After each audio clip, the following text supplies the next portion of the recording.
Imaginez un instant que tout ce que l'on vous a enseigné sur l'origine de la civilisation soit non pas un mensonge, mais une simple esquisse incomplète, une version édulcorée d'une réalité bien plus ancienne et infiniment plus complexe. Imaginez que, bien avant l'invention de l'écriture, bien avant les pyramides de Gizeh, bien avant même que l'homme ne sache cultiver le blé ou forger le bronze, il existait déjà des architectes de l'impossible. Des hommes capables de soulever des montagnes de calcaire pour les ériger vers le ciel, non pas par nécessité matérielle, mais par une obsession dévorante pour les étoiles. Nous sommes en 9600 avant notre ère, dans le sud-est de l'actuelle Turquie, sur une colline aride que les locaux appellent le ventre potelé, Göbekli Tepe.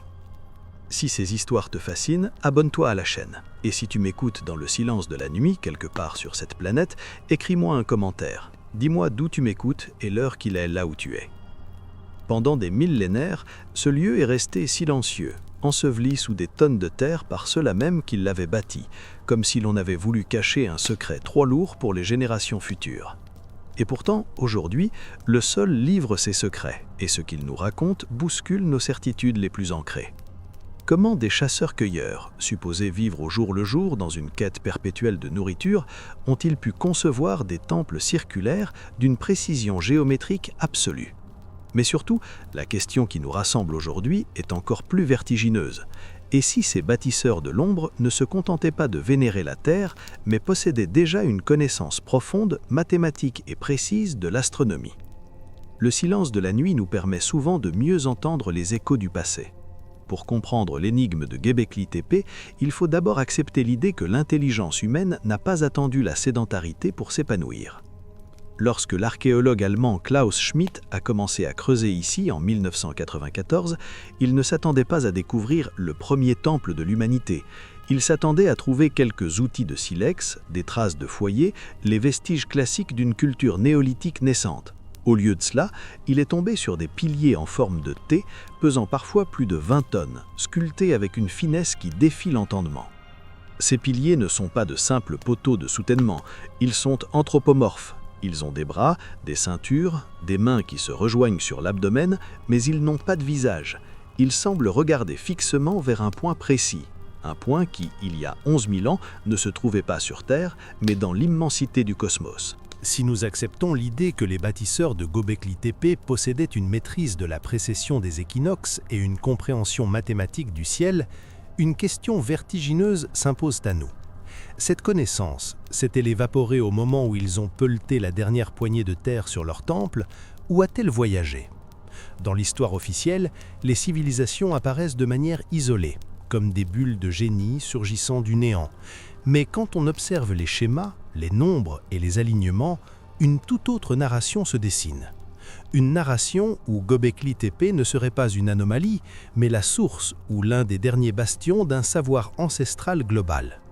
Regardons vers le sud, vers la vallée du Nil. Les pyramides de Gizeh, construites environ 7000 ans après l'abandon de Göbekli Tepe, partagent une obsession commune, l'alignement stellaire.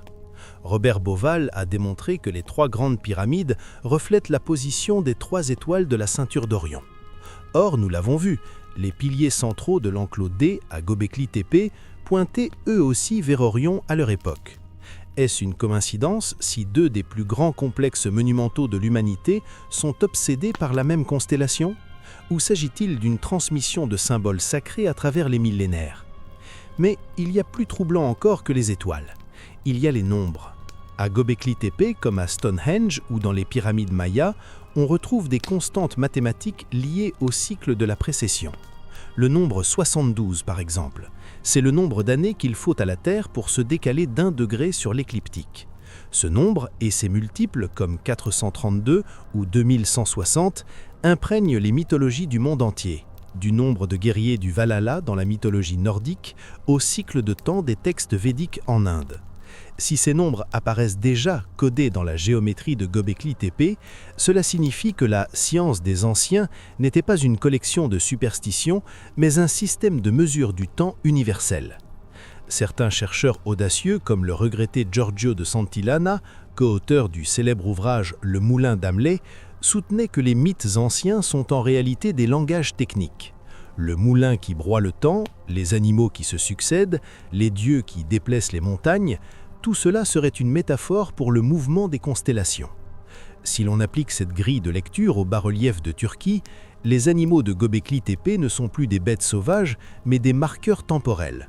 Le renard, le lion, le vautour, ce sont les pages d'un calendrier de pierre que l'on retrouve, sous d'autres noms, dans le zodiaque sumérien ou égyptien des millénaires plus tard. Comment un tel savoir aurait-il pu survivre? La réponse se trouve peut-être dans la sédentarisation. Lorsque les populations de Göbekli Tepe ont commencé à cultiver le blé, car c'est précisément dans cette région que le blé sauvage a été domestiqué pour la première fois, elles n'ont pas seulement emporté des graines, elles ont emporté leur vision du monde. Le chamanisme stellaire s'est transformé en religion d'État. Les observatoires de plein air sont devenus des ziggourats et des temples fermés. Mais le noyau dur, la capacité à lire l'avenir dans le mouvement des planètes, est resté. Pensez aux sacs à main sculptés sur le haut du pilier 43. Ces mystérieux objets, que l'on appelle parfois des situles, se retrouvent de manière identique dans l'art sumérien, porté par les dieux Apkallu, et même à l'autre bout du monde, sur les stèles de la Venta, au Mexique, portées par des prêtres Olmecs. Que représentent-ils? Pour certains, ce sont des contenants pour des substances rituelles. Pour d'autres, c'est le symbole du savoir transporté, l'image même de la connaissance que l'on emporte avec soi après un cataclysme pour reconstruire le monde. Voir ce symbole à Göbekli Tepe 6000 ans avant les Olmecs suggère qu'un fil invisible relie ces cultures à travers l'espace et le temps. Il est fascinant de constater que Göbekli Tepe a été construit au même moment que le niveau des mers montait de façon dramatique à la fin de l'ère glaciaire. Des terres entières, comme le Doggerland entre l'Angleterre et l'Europe, ou les plaines du Sunda en Asie, ont été englouties. Si une civilisation maritime avancée avait existé sur ces côtes aujourd'hui immergées, elle aurait cherché refuge dans les hautes terres. La colline de Göbekli Tepe, dominant les plaines de Mésopotamie, aurait été un refuge idéal. Cela expliquerait pourquoi le site semble apparaître tout fait, sans phase d'apprentissage archéologique visible. Les bâtisseurs savaient déjà tailler la pierre, ils savaient déjà calculer les angles, ils savaient déjà lire le ciel. Ils ne commençaient pas l'histoire, ils essayaient de la sauver. Nous avons exploré les alignements, nous avons décrypté les bas-reliefs et nous avons contemplé la possibilité d'une science astronomique nichée au cœur du néolithique. Mais une question demeure, plus troublante encore que la construction elle-même. Pourquoi, après avoir investi une énergie colossale pendant plus de 1000 ans pour ériger ces sanctuaires, les habitants de cette région ont-ils décidé un jour de les recouvrir entièrement de terre? Ce n'est pas l'œuvre du temps, du vent ou de l'érosion. Ce n'est pas une catastrophe naturelle qui a englouti Göbekli Tepe. Non, c'est un acte humain, méthodique, intentionnel. Une colline artificielle de 300 mètres de diamètre sur 15 mètres de haut a été érigée par-dessus les temples, pelletée par pelletée, pour faire disparaître ces géants de pierre de la vue des hommes et du ciel. Imaginez la scène. Des milliers de personnes transportant des tonnes de déblais, de la terre, des éclats de calcaire et des ossements d'animaux pour combler les enclos qu'ils venaient de bâtir. Ils n'ont pas détruit les piliers, ils ne les ont pas renversés, ils les ont protégés, embaumés dans la terre comme on enterrerait un ancêtre respecté pour l'éternité. Pourquoi? On n'enterre pas ce que l'on déteste, on enterre ce que l'on veut préserver ou ce que l'on craint de voir ressurgir. Est-ce que le ciel, ce ciel qu'il surveillait si étroitement, était devenu une source de terreur telle qu'il fallait se cacher de son regard? Les archéologues appellent cela la fermeture d'un site. Mais à cette échelle, c'est un événement unique dans l'histoire de l'humanité. Certains théoriciens suggèrent que la religion de Göbekli Tepe a tout simplement expiré, que les cycles astronomiques qu'il suivait avec tant de dévotion ont changé. Rappelez-vous la précession des équinoxes, les étoiles bougent. Si un temple était aligné sur une étoile spécifique, comme Sirius ou une étoile de la constellation du Cygne, cette étoile finit par se décaler avec les siècles. Au bout de 500 ou 1000 ans, le temple ne fonctionne plus. La magie astronomique s'évapore. Pour un peuple qui croit que la pierre est le reflet du ciel, un temple désaligné est un temple mort. Peut-être ont-ils décidé de clore ce chapitre de leur histoire en offrant leur temple à la terre nourricière, passant d'une spiritualité céleste à une spiritualité tellurique. Mais il y a une hypothèse plus sombre. Et si cet ensevelissement était une capsule temporelle ? Si, conscients qu'un changement majeur arrivait, qu'il soit climatique, social ou guerrier, ils avaient voulu léguer leur savoir à une humanité future capable de comprendre le message une fois la Terre retirée.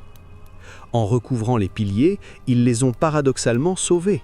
Sans cet acte d'ensevelissement, le calcaire aurait été rongé par les pluies, les bas-reliefs auraient disparu sous l'effet du gel et du soleil, et les piliers auraient fini par s'effondrer. En les enterrant, ils les ont figés dans l'ambre du temps. Ils nous ont envoyé un message à travers 10 000 ans de silence. Regardons de plus près ce qui a été utilisé pour combler les sites.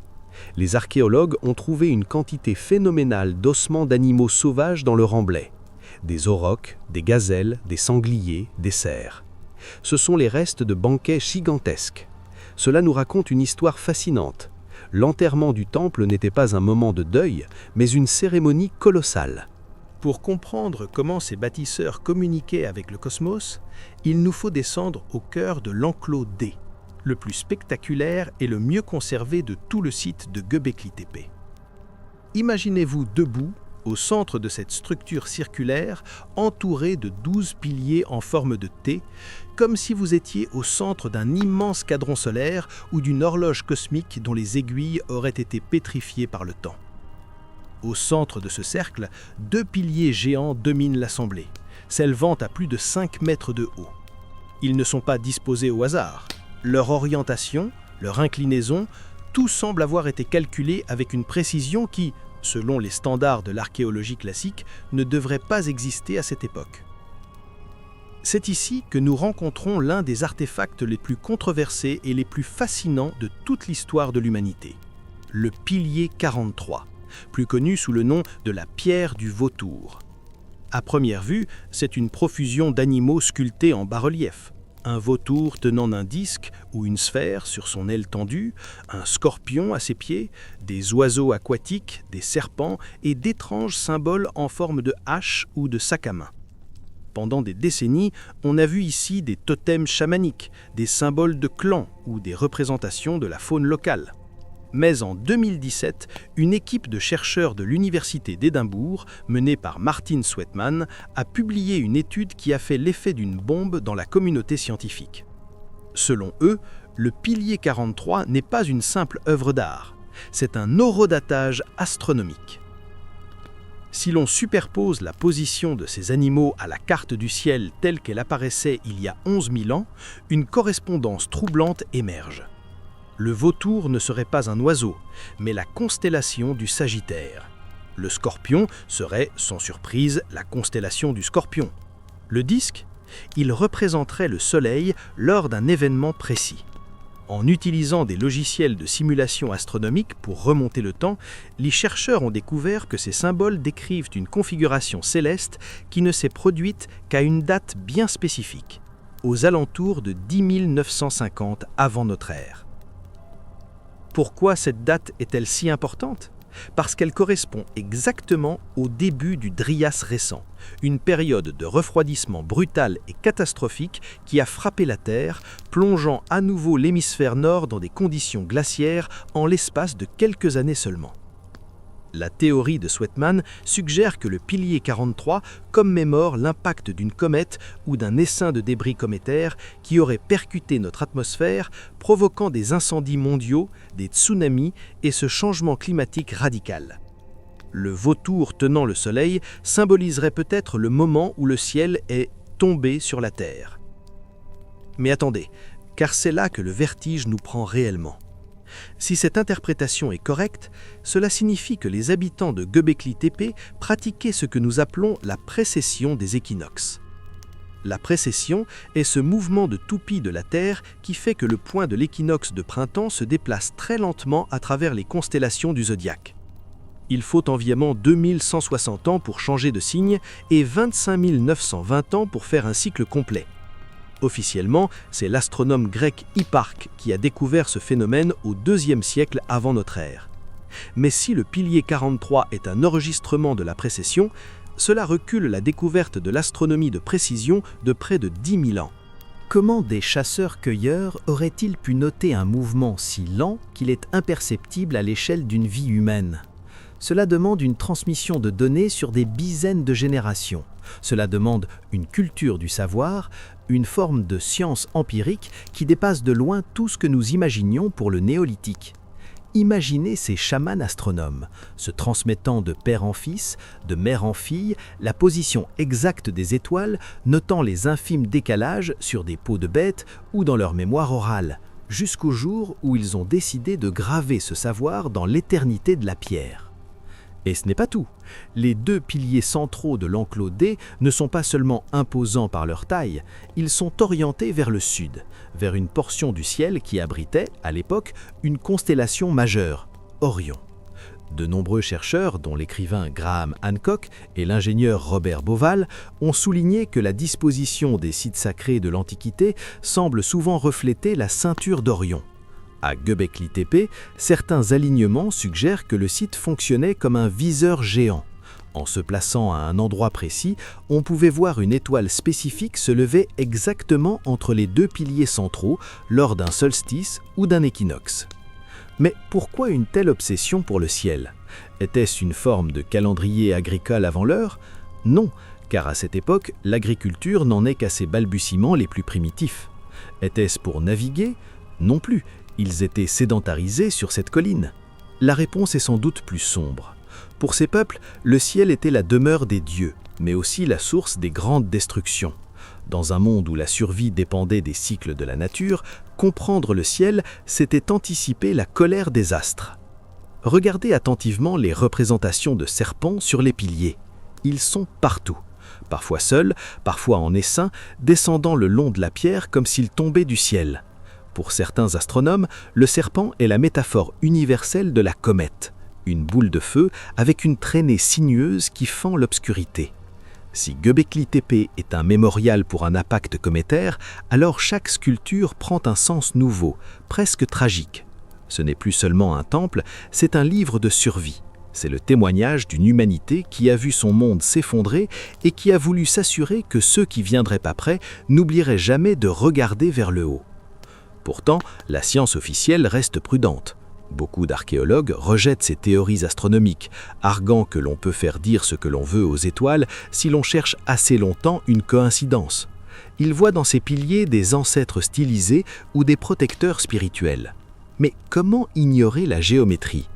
Une étude de l'université de Tel Aviv a révélé que les centres des 3 plus anciens enclos de Göbekli Tepe forment un triangle équilatéral presque parfait. Une telle disposition spatiale nécessite des outils de mesure et une compréhension de la géométrie plane que l'on ne pensait pas voir apparaître avant les grandes cités de Sumer ou d'Égypte. Nous sommes donc face à un paradoxe. D'un côté, une population que nous considérons comme primitive, dépourvue d'écriture et d'outils métalliques.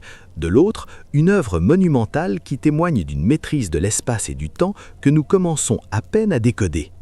Est-il possible que Göbekli Tepe soit le vestige d'une civilisation perdue, ou du moins d'un niveau de sophistication cognitive que nous avons sous-estimé? La nuit tombe sur la colline de Şanlıurfa. Le vent siffle entre les piliers de calcaire, et si l'on tend l'oreille, on pourrait presque entendre le murmure des anciens prêtres scrutant la Voie lactée. Ils savaient quelque chose.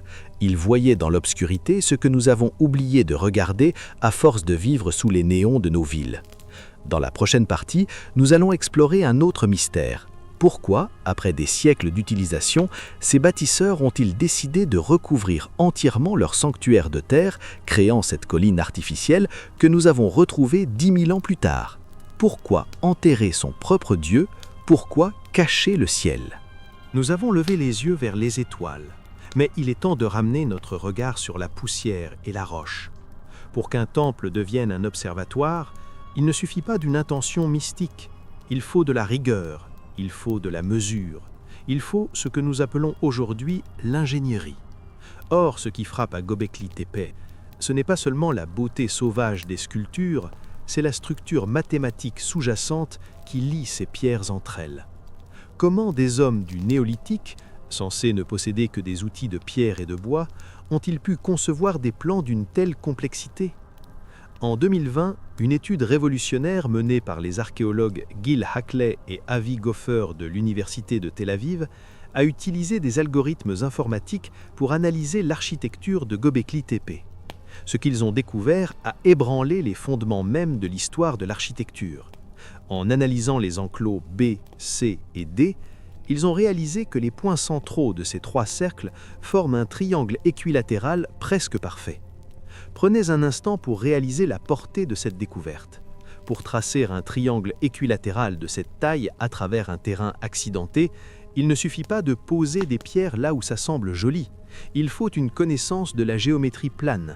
Il faut une unité de mesure standardisée. Il faut, d'une certaine manière, un plan d'ensemble avant même que la première pierre ne soit extraite de la carrière. Cela signifie que Göbekli Tepe n'a pas été construit de manière organique, petit à petit, mais qu'il a été conçu comme un projet unique et massif, un master plan vieux de 11 000 ans. La géométrie sacrée, c'est l'idée que certains rapports mathématiques ne sont pas seulement pratiques, mais qu'ils reflètent l'ordre du cosmos. À Göbekli Tepe, cette géométrie sert de pont entre la Terre et le ciel. Si les bâtisseurs voulaient suivre la course d'une étoile, ils devaient être capables de calculer des angles d'azimut et d'élévation. Les piliers centraux de l'enclos D, par exemple, sont légèrement inclinés. Est-ce un affaissement dû au temps? Les ingénieurs pensent le contraire.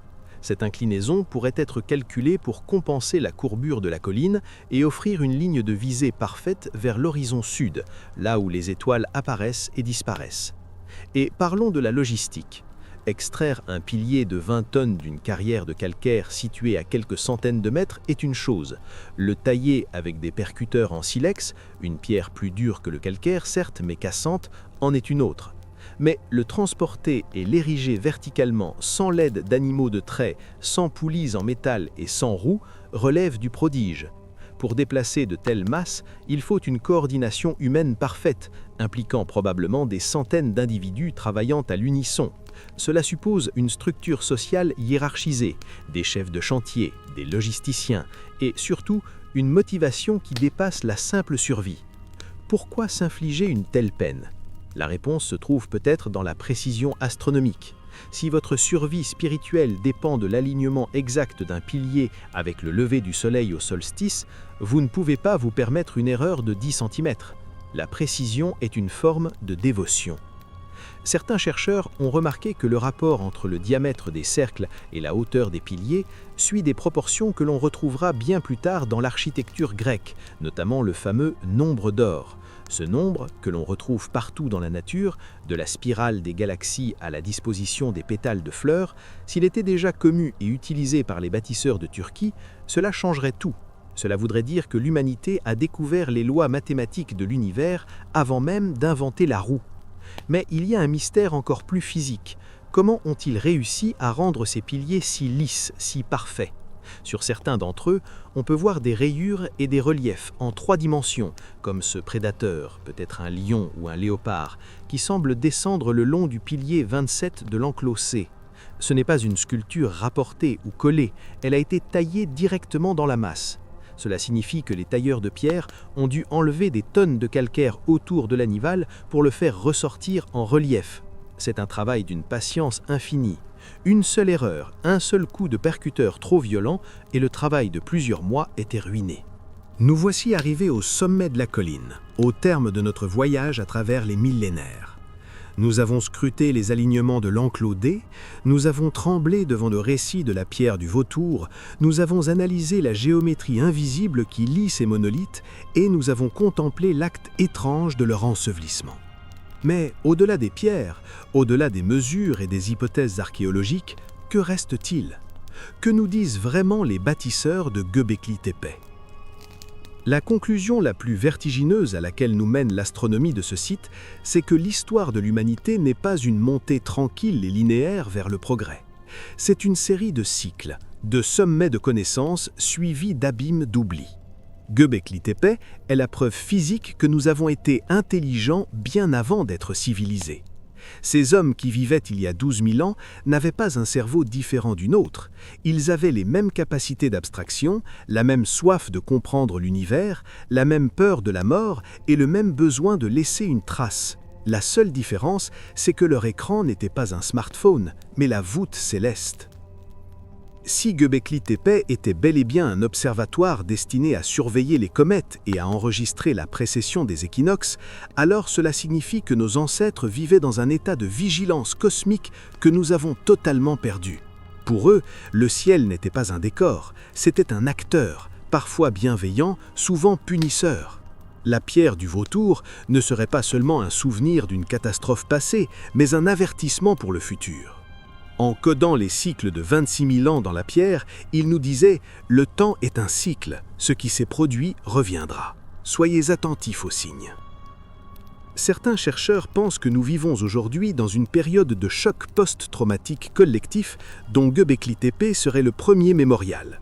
Nous aurions oublié les cataclysmes de la fin de l'ère glaciaire, mais ils resteraient gravés dans notre inconscient sous forme de mythes du déluge, de chutes de feu du ciel et de cités englouties. Göbekli Tepe serait le pont entre la réalité de ces événements et leur transformation en religion. En enterrant le site, les bâtisseurs ont peut-être voulu protéger ce savoir d'un nouvel effondrement, s'assurant que même si leur culture disparaissait, les fondations de leur science attendraient, patiemment, que quelqu'un vienne les déterrer.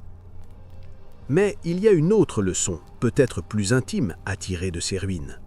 À une époque où nous nous sentons souvent déconnectés de la nature, perdus dans nos mondes virtuels, Göbekli Tepe nous rappelle notre appartenance au cosmos. Ces piliers en forme de T, avec leurs mains posées sur le ventre, ne sont pas des dieux lointains, ce sont des représentations de l'être humain s'élevant entre la Terre et les étoiles.